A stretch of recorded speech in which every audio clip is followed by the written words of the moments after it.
नमस्कार सभी को। अभी कुछ दिन पहले मैंने एक शॉर्ट डाला था कि सबको एक खेल खेलना चाहिए जिसका नाम था क्यों का खेल।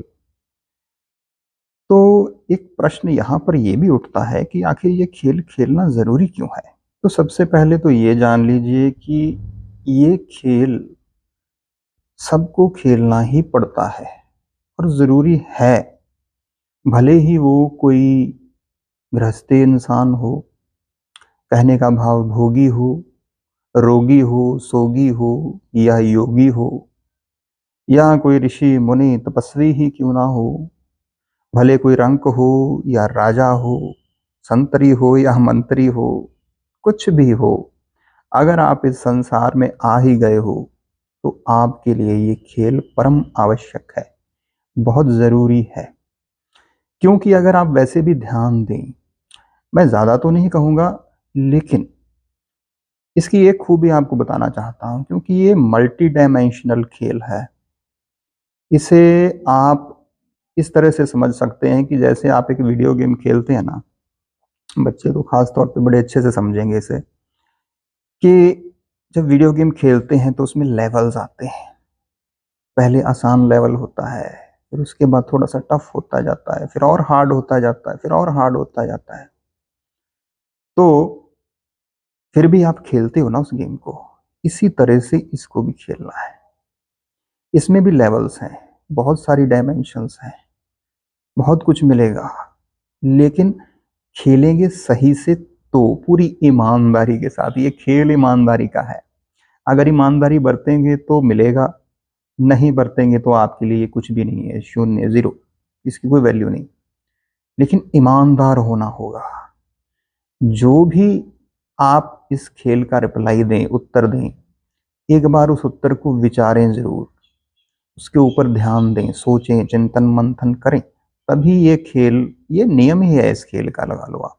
और जहां तक क्यों की बात है ना, तो ये खेल तो ब्रह्मा विष्णु महेश को भी खेलना पड़ा, ये इतना जरूरी है।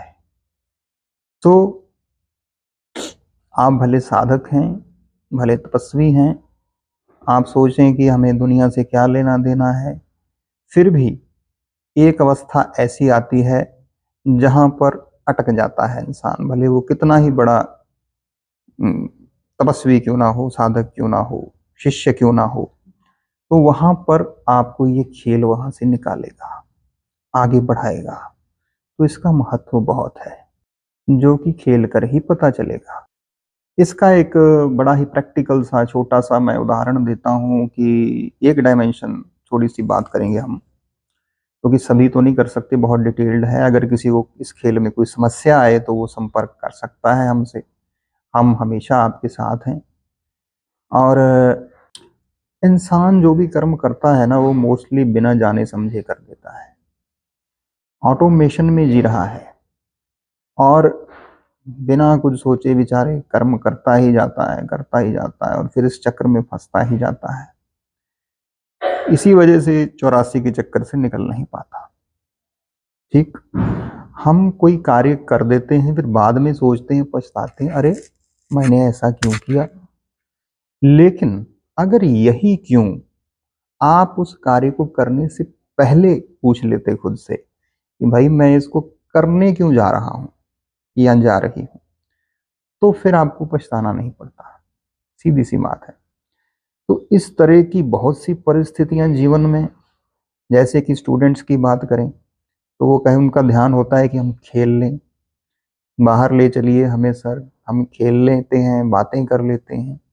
लेकिन जब एग्जाम की बारी आती है, टाइम आता है, तो फिर उस समय सोचते हैं, अरे हमने इतना समय क्यों गवाया, अगर हम उस समय पढ़ लेते।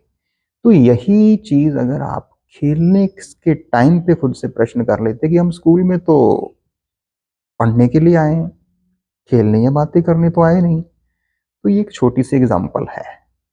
इस तरह की चीजें आपके जीवन में भी होती हैं, तो इस पे थोड़ा सा ध्यान दें। लेकिन सजगता बहुत जरूर है, इस खेल का नियम है, इसमें आपको सजग रहना पड़ेगा, अटेंटिव रहना पड़ेगा।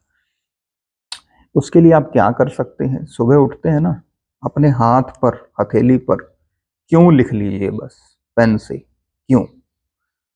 क्योंकि जहां आपकी बार बार नजर जाए, जब भी आप कोई कार्य करें आपकी नजर जाए, तो ही आप इसको याद रख पाएंगे, नहीं तो अन्यथा भूल जाएंगे।